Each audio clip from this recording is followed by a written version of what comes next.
Cedar Creek is unquestionably one of the best wineries in the Okanagan Valley. They've already won twice Canadian Winery of the Year in its short history, so I'm super excited to be here to go and meet with the owner, Gordon Fitzpatrick, along with his very talented winemaker, Tom DeBello.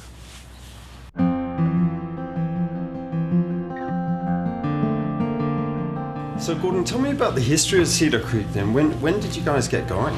Well, it was founded in 1987 by my dad, Senator Ross Fitzpatrick, and Dad, he was born and raised in the Okanagan. Oh, okay. And really it all started off as a hobby business that soon got out of control. Well, this hobby business has become one of the most successful wineries in the Okanagan.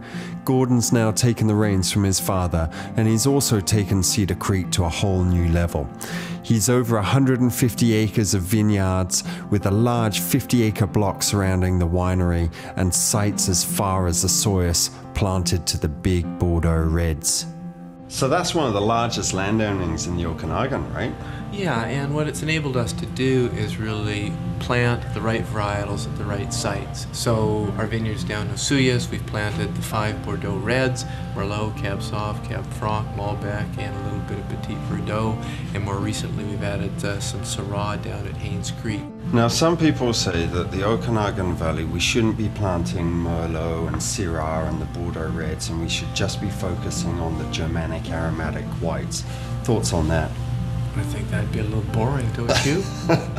I think it's going to be the diversity that defines the Okanagan. And growing grapes in Soyuz is very different from growing grapes here in the home block in Kelowna. And we can ripen those Bordeaux Reds extremely well. In fact, the average degree growing days down there is slightly more than what they get in Bordeaux, yet we get a third of the rainfall.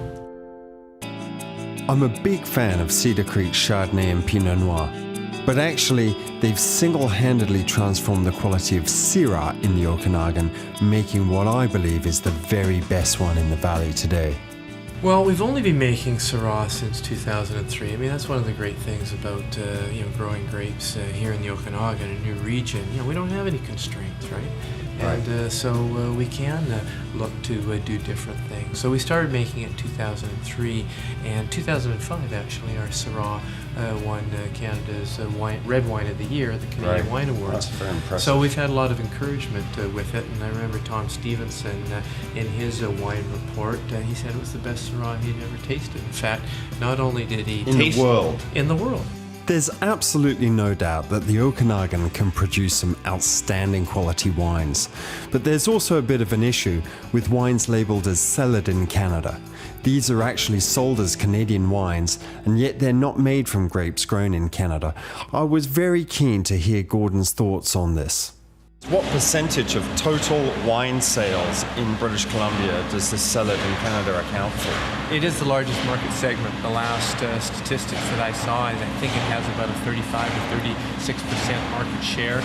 VQA wine is only about 19%, 19% thereabouts. So do you think customers are actually aware that when they buy a bottle of wine that says cellared in Canada, the wine inside is not from BC?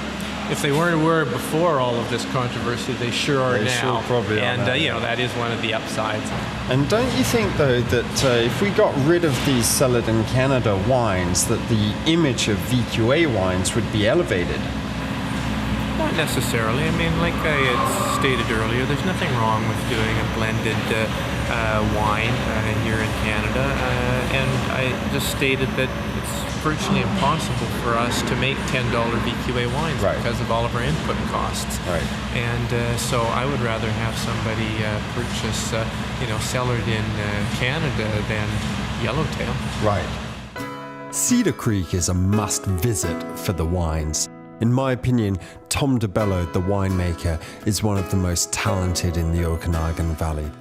But they also do a fantastic summer concert series with some big name performers like Blue Rodeo.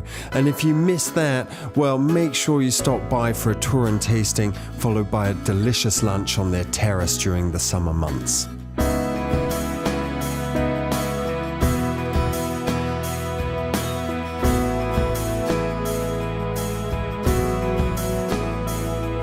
was a great visit to Cedar Creek. They make some fantastic wines here. Personally, I'm a huge fan of their Syrah and their Pinot Noir. And Gordon Fitzpatrick, well, he's just such a steady hand at the helm on this winery. Too bad though that we couldn't catch up with Tom DeBello, the winemaker. He's busy running around like a madman, picking grapes in different parts of the valley, so I guess we'll just have to come back and see him another time.